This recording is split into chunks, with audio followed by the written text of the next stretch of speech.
Welcome back to. Oh my God, I can't even say. Listen, did Fanni Willis just admit to having a relationship with the prosecutor in the Donald Trump case? With all this tough talk, did Fanni Willis just admit to having a relationship, a sexual relationship with prosecutor Nathan Wade? Jesus Christ, man. This is the last thing I thought was going to happen. I thought they were just, smokes and mirrors trying to tarnish her reputation. And then this comes down to this. Shout out to the Washington Post. It says that Fulton County District Attorney Fanni Willis acknowledged that she had a personal relationship with the outside prosecutor she appointed to manage the election interference case against former President Donald Trump and his allies. But she denied claims that the relationship had tainted the proceedings. Hello, miss. Just the very fact that you admitted to having a relationship with him, a sexual relationship with him, puts this in a whole friggin' tailspin. Because if there ain't nothing called conflict of interest, this is. In a 176 pages court filing on Friday, Willis called the claims against her meritless and salacious. She asked the judge to reject the motions from Donald Trump and other co-defendants that seek to disqualify her and her office from the case, and to do so without an evidentiary hearing. Willis denied claims of misconduct and said that there was no evidence that the relationship between her and the special prosecutor, Nathan Wade, had prejudiced the case. The filing included a sworn affidavit from Nathan Wade, who said that there was no personal relationship. So he frickin' lied. He has a sworn affidavit saying there was no relationship, no personal relationship, and then you come out to say, yes, there was a personal relationship, but it did not affect business. Damn it. The filing included a sworn affidavit from Nathan Wade, who said there was, quote unquote, no personal relationship between him and Fanni Willis prior to or at the time of as he was appointed. You can't lie in a sworn affidavit, man. Wade's affidavit said that in 2022, he and Willis developed a personal relationship in addition to our professional association and friendship. The filing did not say whether that personal relationship is still ongoing. Wade also detained that his role had financially benefited Willis. Mike Roman, the Trump co-defendant who first leveled allegations of misconduct, accused Nathan Wade of paying for lavish vacations with Willis. Wade said in his affidavit that the two had split travel expenses equally. In other words, in his affidavit, he was saying, I wasn't paying for nothing. I was paying for me, she was paying for her. An attached exhibit includes receipts for airline tickets for a trip to Miami in December of 2022, of which Willis bought for herself and for Wade. No funds paid to me in compensation for my role as special prosecutor has been shared with or provided to District Attorney Willis, Wade said in the affidavit. The district attorney received no funds or personal financial gain from my position as special prosecutor. That's going to be hard to believe, buddy. See, y'all over there having sexual intercourse, and then she has this big case comes down the pipeline prosecuting President Donald Trump, and she throws it to you. That's hooking up my man. And then the monies that were made from it, y'all started taking all these trips together, cruises, hiding off, ducking off, flying out here and there. Of course, they're going to say it's because of the money that was coming in, that's being spent. Willis's response has been eagerly anticipated by the defendants, their lawyers, and the public at large, including me over here, because I want to know. Even defenders of the case have conceded that Willis has damaged her own reputation and public perception of the case itself by engaging in a relationship with Wade. Finally, somebody is saying that shit. I said it from the beginning. I said if that is what is going on, and I hope to God it's not, because it's going to be friggin' embarrassing, and it is. Why couldn't listen, it was good to see a black woman in such a position of power getting something done, and then now to find out that, you know how they say men can't keep their dick in their pants? Well, it looked like she couldn't keep her coochie in her panties either. So the fate of the Georgia case now falls on Fulton County Superior Court Judge Scott McAfee, who has scheduled an evidentiary hearing on the allegations for February 15th. The same evidentiary hearing that Fanni Willis filed a motion to have suppressed. Like, she didn't want an evidentiary hearing held. The judge says, nah, we going ahead with that evidentiary hearing. I need to see all of what's inside of this. But even if he rules for Willis and cancels that hearing, the headline will still continue.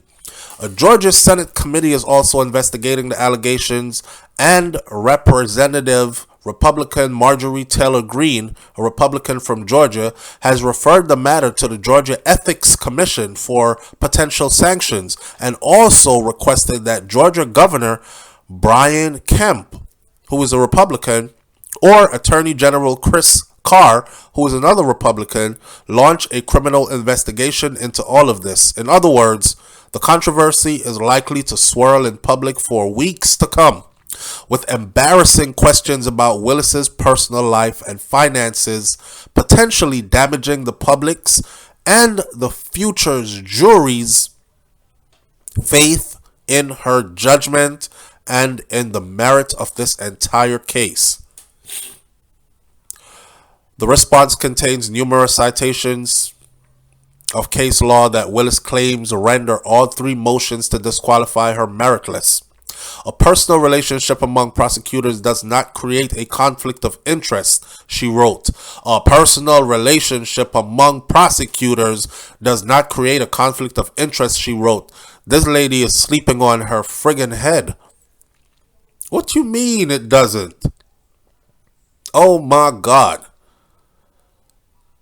I could see if somebody else had appointed Nathan Wade, and then her and Nathan Wade got into something behind the scenes, but the fact that they were hunching before, and then when this case came down, it looks like she is like, well, you know, this is $1 million case.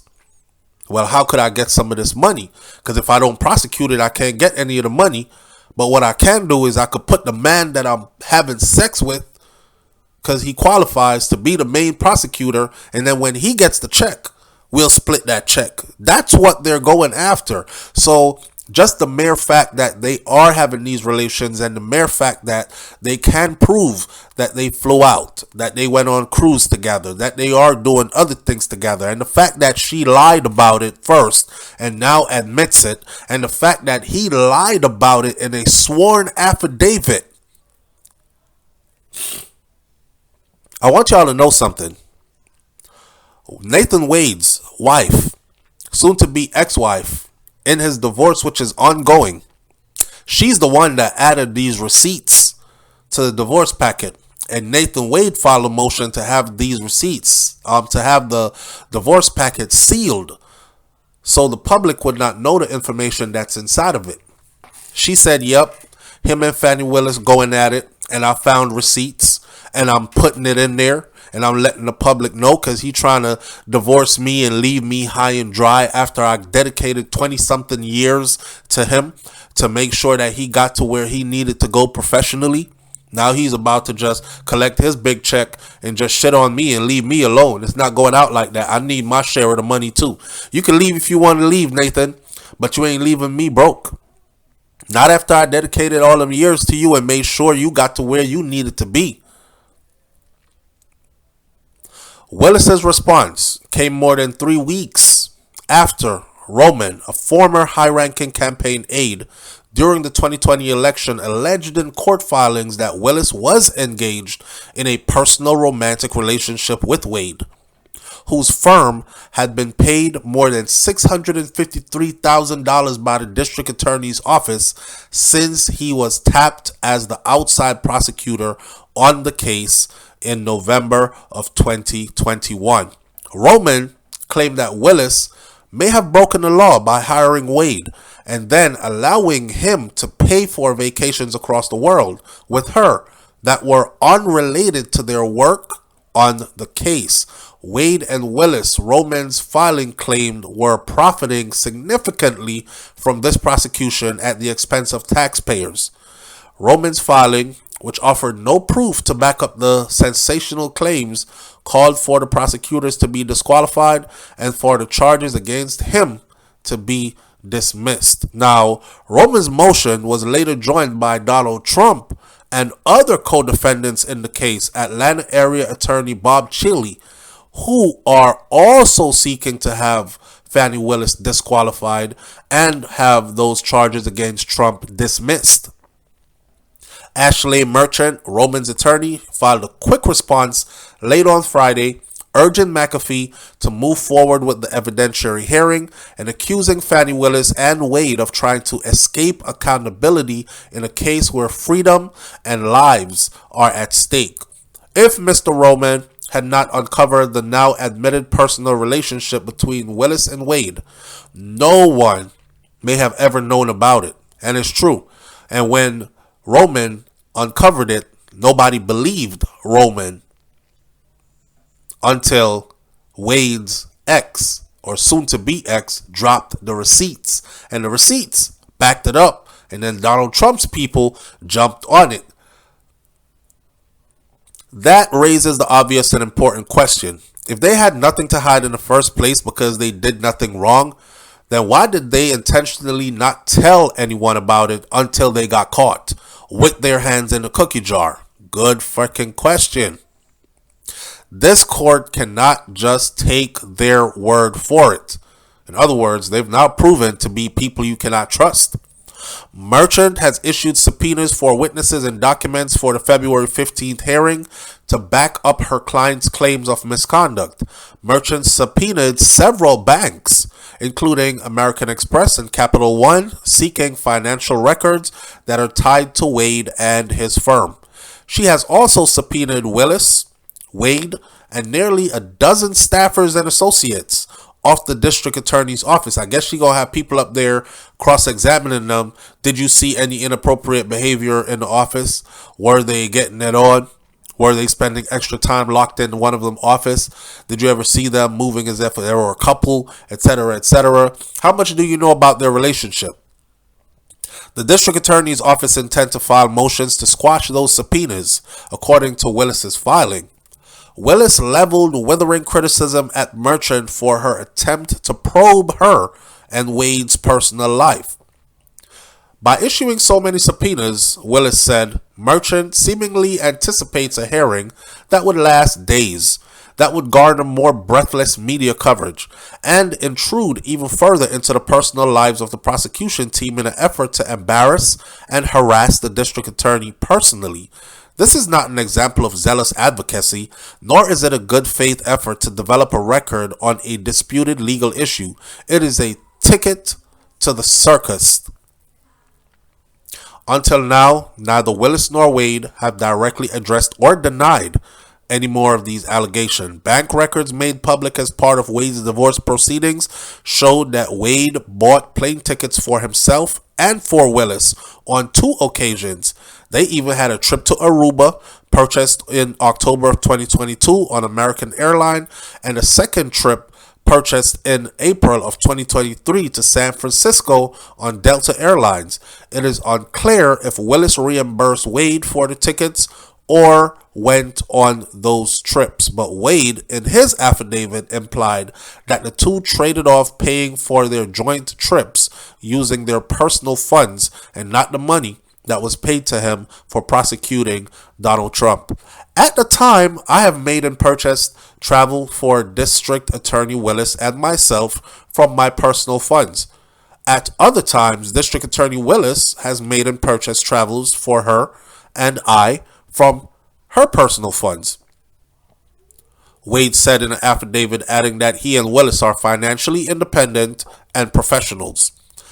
In first filing Friday, Willis wrote that personal relationships among lawyers do not contribute impermissible conflict of interest. She pointed out that under the standards urged by Roman's motion, other attorneys could be disqualified from the case, including Amanda Clark Palmer, who represents former Trump campaign attorney Ray Smith and is publicly known to be in a relationship with Scott Grubman, an attorney for Kenneth Chesebro, a former Trump campaign attorney who pleaded guilty in a case last fall and has agreed to testify as a state witness within the case. Merchant told the Washington Post that the claims against Willis and Wade were based on sources that she did not name, as well as records she said had been disclosed as part of Wade's divorce proceedings but were under seal. Now, while some documents from the divorce were subsequently made public, discovery material were not, including Wade's bank statements and subpoena records from the district attorney's office. Listen, this is one hot mess. Fanni Willis noted in her Friday filing that after Wade's divorce file was unsealed, that Merchant never supplemented Roman's motion or provided any additional exhibit that could corroborate his motion for dismissal or for disqualification, despite implying to this court that an unidentified silver bullet lay within the then sealed divorce file. Open it, because we want to know. On Tuesday, Wade reached a temporary settlement in his divorce case, avoiding a scheduled hearing where he had been expected to be questioned under oath about his finances, including his income as a special prosecutor in the Donald Trump case and his purchase of those airline tickets for him and Fanni Willis. Roman's motion has proved to be both legally and politically fraught in a high-profile case that has already drawn intense public scrutiny and attacks from Donald Trump and his supporters. The former president and his allies have seized on the details outlined in Roman's motion, with Trump repeatedly referring to Fanni Willis and Wade as lovebirds and claiming that case is totally compromised. There's more to this article to be read, a whole lot more. But let's just say this. This is embarrassing. This is embarrassing. And this is not going to turn out good. I think that Fanni Willis should have known better than this. And I mean, look at who you were going after. You were going after Donald Trump. Did you not think that they were going to dig up dirt? Donald Trump is in the Billionaires Boys Club. Do you think they're not going to dig up dirt, spend a little money and dig up some dirt on you? Did you not think that they were going to try to assassinate your character, soil your reputation? Did you not think that this could be the unraveling of your own political career? Come on, man. I'm just mad as hell that it turned out to be actually true. I thought she was really standing on business. She was really keeping her coochie in the panties. She was really being good out here. But now she's going to have to explain to the public why was she lying in the first place. Why did Wade lie on the damn sworn affidavit? Why? And why weren't they forthcoming before they were caught? It's like you say to somebody, you stole my pen. And they're like, nah, I didn't steal it. And then you say, empty your pockets. And they empty their pockets and out falls your pen. And now they're like, well, yeah, I took it up. But I remember taking it up, but I don't remember putting it in my pocket. I guess I did take it up. My bad. Come on. Yo, leave your comments in the comment section below. Tell me what y'all think about this one.